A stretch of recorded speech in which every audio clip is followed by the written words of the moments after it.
So hey guys, this is Jayant and welcome to programming simplified. So guys, इस video के अंदर हम seal interface देखने वाले हैं कॉटलिन के अंदर। देखो, हमने लास्ट वीडियो में देखा था कि सील क्लास क्या होता है। तो देखो, seal interface same exactly seal class की तरह होता है, लेकिन इस वीडियो का मेन मोटिव ये है ना कि हम देखेंगे कि हम कहाँ और कैसे यूज़ कर सकते हैं सील इंटरफेस को। देखो, सबसे पहले मैं क्या करता हूँ, मैं कुछ यहाँ पर सील क्लासेस क्रिएट कर लेता हूँ। तो पहले क्या करता हूँ, एक सील क्लास क्रिएट कर लेता हूँ जिसका नाम क्या यहाँ पर कॉमन एरर्स नाम का। तो यहाँ पर मैंने क्रिएट कर लिया। अब ये करेगा कुछ अपने अंदर सब क्लासेस लेने वाला है, जो कि आपका कॉमन क्या है, ऑब्जेक्ट क्रिएट करता हूँ जो कि अनऑथोराइज नाम, ठीक है, जो कि एक्सटेंड करेगा यहाँ से कॉमन एरर्स को, ठीक है। और यहाँ पर एक और क्रिएट कर लेता हूँ जो कि क्या होने वाला है आपका यहाँ से सर्वर एरर,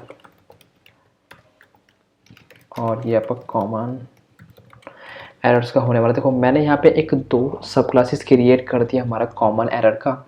अब मैं यहाँ पर एक और सील क्लास क्रिएट करता हूँ जिसका नाम यहाँ पे क्या सकता है, यूज़र एरर्स नाम का, ठीक। यहाँ पर क्रिएट कर दिया। अब यहाँ भी एक ऑब्जेक्ट क्रिएट कर देता हूँ ईमेल एंड पासवर्ड एरर नाम का। मैंने यहाँ पर एक और सब क्लास यहाँ पर क्रिएट कर दिया यहाँ पर, जिसका क्या है, यूज़र एरर्स नाम का होने वाला, ठीक है। देखो, मैंने यहाँ पर एक क्रिएट कर दिया है। अब मैं करता हूँ एक और यहाँ से सील क्लास क्रिएट करने वाला हूँ जो कि क्या होने वाला है, लॉगिन एरर्स नाम का होने वाला है यहाँ से। और ये क्या करेगा, अपने अंदर ऑब्जेक्ट लेगा जो कि क्या होगा, लॉगिन एरर नाम का। लॉगिन यहाँ से कर लेता हूँ।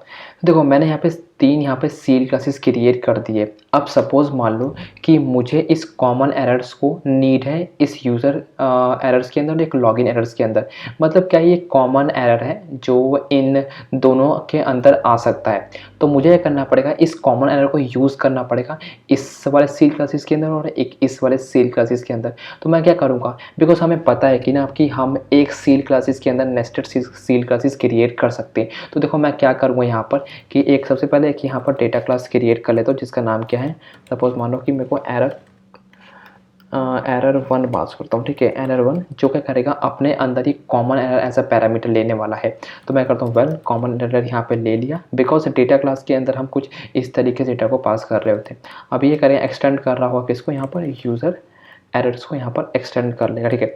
अब देखो, मैंने यहाँ पर सिंपली क्या कर रखा है कि इस कॉमन एरर सील क्लासेस को मैंने यहाँ पर यूज़ कर लिया है, यहाँ पर मैंने यूज़ कर लिया। अब सेम इसी तरह को यहाँ पे यूज़ करना पड़ेगा।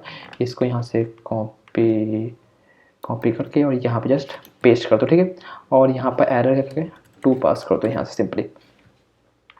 देखो, इतना काम हो चुका है। अब देखो, सपोज मान लो कि मुझको इस यूज़र एरर को यूज़ करना है किसी जगह, मतलब इसमें जितने भी ऑब्जेक्ट्स की बने, सब क्लासेस की बने, मुझे इसको कहीं एक्सपोज्ड करना है। तो वो मैं कैसे कर सकता हूँ, देखो मैं करता हूँ सिंपली एक यहाँ पे अपने फंक्शन बना लेता हूँ जो कि क्या है, गेट यूज़र एरर्स नाम का मैंने एक यहाँ पर फंक्शन क्रिएट कर दिया, ठीक है।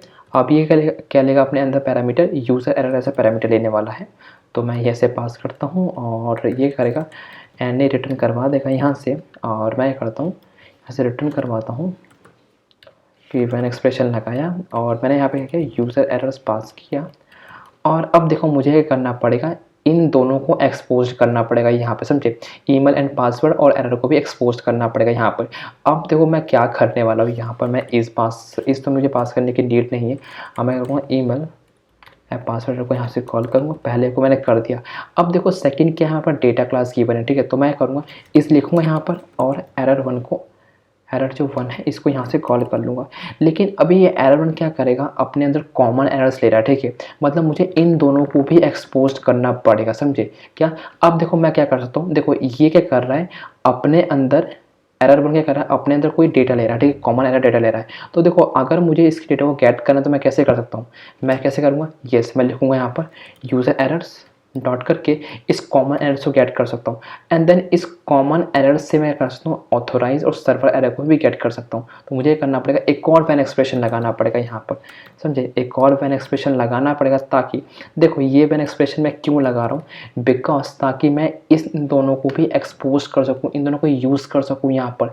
तो देखो मुझको यहाँ पे क्या करना पड़ेगा, अब मैंने यहाँ पे वैन लगा रखा है ना, तो अब देखो अब क्या करना पड़ेगा यहाँ पे कि जो ये ऑथोराइज्ड है यहाँ पर, ऑथोराइज जो भी है ऑथोराइज को यहाँ पर भी कॉल करना पड़ेगा, ठीक है। अब सेकंड क्या करना पड़ेगा, यहाँ पर सर्वर एरर है, इसको भी यहाँ पर कॉल करना पड़ेगा, ठीक है। तो मैंने यहाँ पर कॉल कर दिया, ठीक है, इस तरीके से।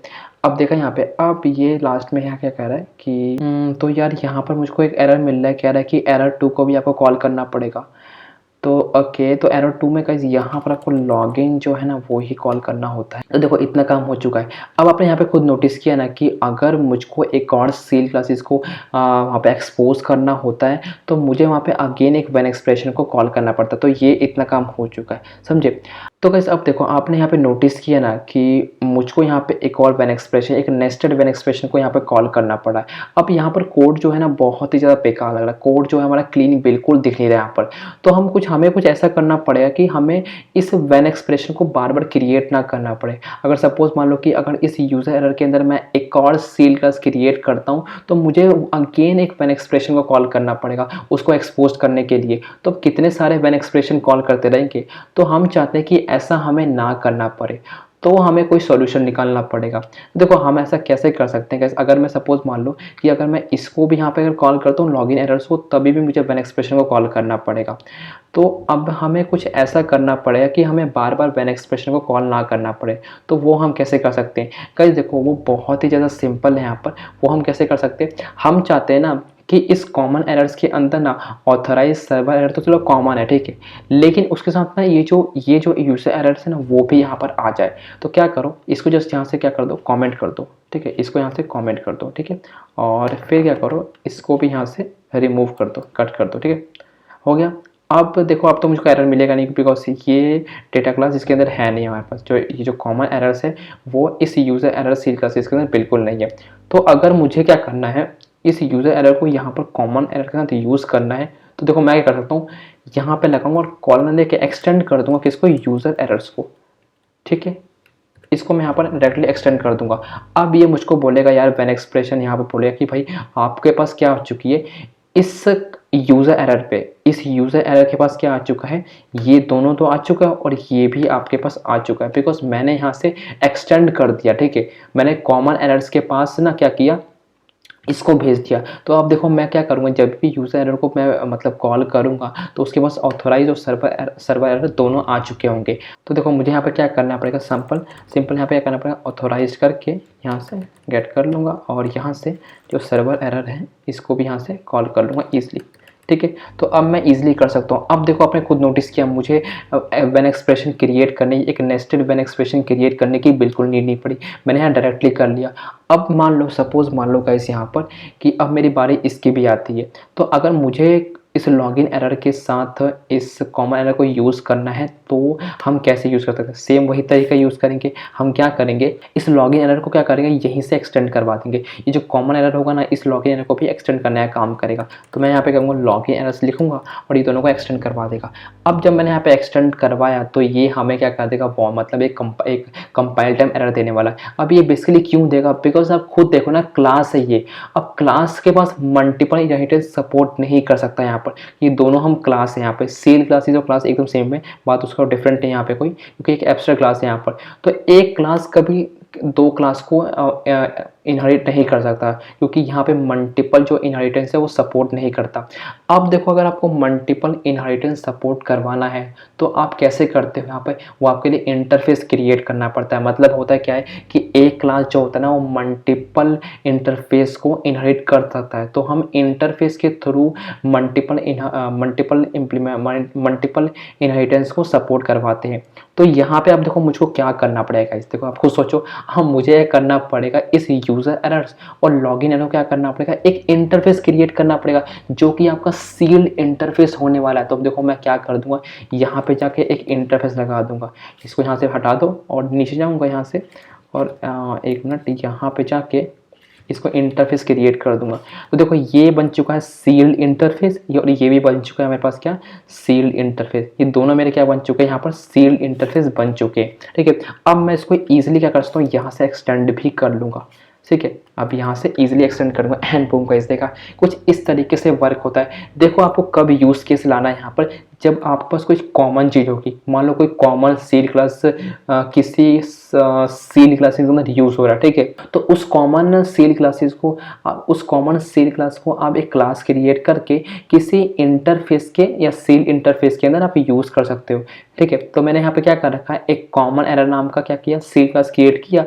अब मुझे इस कॉमन एरर्स को जो भी सब क्लासेज है मुझे क्या करना है, यूज़र एरर में यूज़ करना है और लॉगिन एरर में यूज़ करना है। तो देखो मैंने यहाँ पर क्या किया, सिंपली इन दोनों को एक्सटेंड करवा दिया, दोनों को इंटरफेस बनाया और इन दोनों को यहाँ पर एक्सटेंड करवा दिया। अब मुझे बार बार व्हेन एक्सप्रेशन क्रिएट करने का बिल्कुल नीड नहीं पड़ेगा, समझा।